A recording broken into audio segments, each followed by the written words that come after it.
bunch of fugitives are heading south to Mexico. I had plans.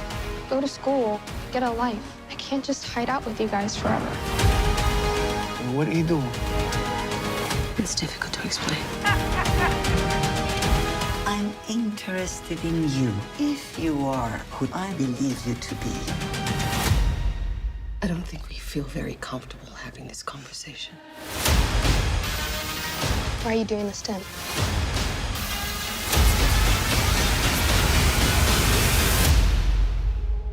Why is he doing this to you?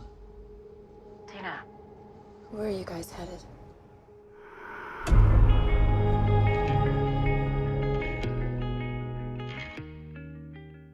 Justin, Hey, good Jeff. morning.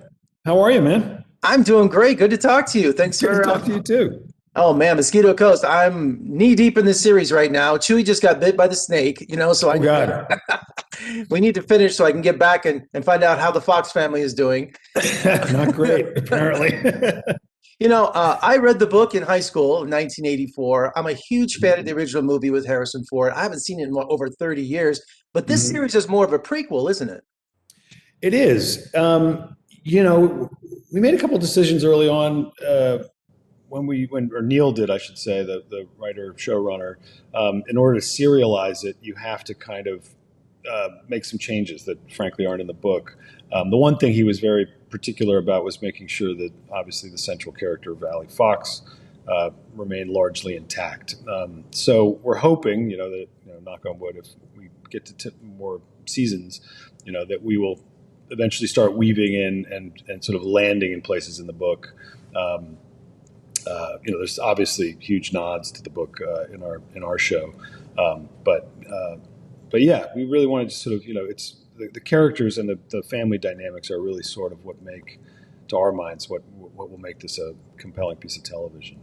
Absolutely. And 6 identities in 9 years. The Fox family's on the run. Allie's willing to do anything to keep them together, even to the point of putting them all in danger.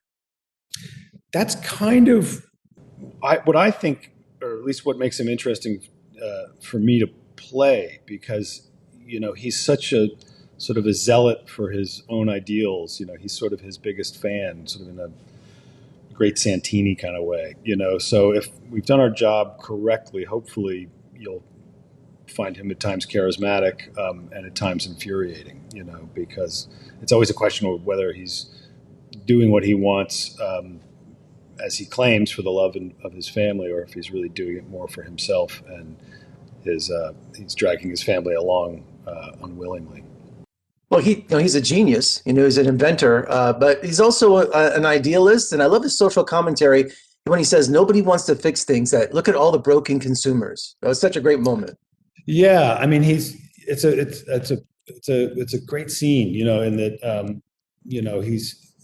the great point that he makes, one of many, about sort of what's wrong with America, and and in that section he's talking about homeless people and saying, they're essentially broken consumers, so we throw them away once they have lost the ability to buy things. Yeah, I mean, he's sort of a font of opinions. He's kind of, I sort of describe him as he's that guy you would love to have over for dinner, but at the dinner table, but you wouldn't want him to stay for 4 hours. You'd kind of be happy to pick his brain, but you're happy to see him go, probably. Or Thanksgiving, yeah. Yeah, exactly. And I love how his influence on his children is, because there's a great moment that Logan had as Dina on the payphone at the laundromat, where she literally just spouts that speech that that Allie indoctrinated her with. Yeah, and that's exactly right. He part of the purpose, it's a bit egomaniacal. The reason for having for indoctrinating his kids is that it's like people that want to have kids because they want to see someone that looks like them. He wants to instill in his children his values. Because in that sense, I'm sure he achieves some kind of longevity. Or he remains relative as long as there's someone else believing the things that he believes. Well, exciting show. I can't wait to see where it goes. I'm crossing my fingers for new seasons, because there's a lot more to explore. Justin, thank you so much for talking to me today, and come visit us in Las Vegas. We'd love to have you. I would love to. I would give anything to get on an airplane, or even in a car and get somewhere. It'd be nice. Best of luck with the show. Thank you. Thanks, man. All right. Thanks, Jeff.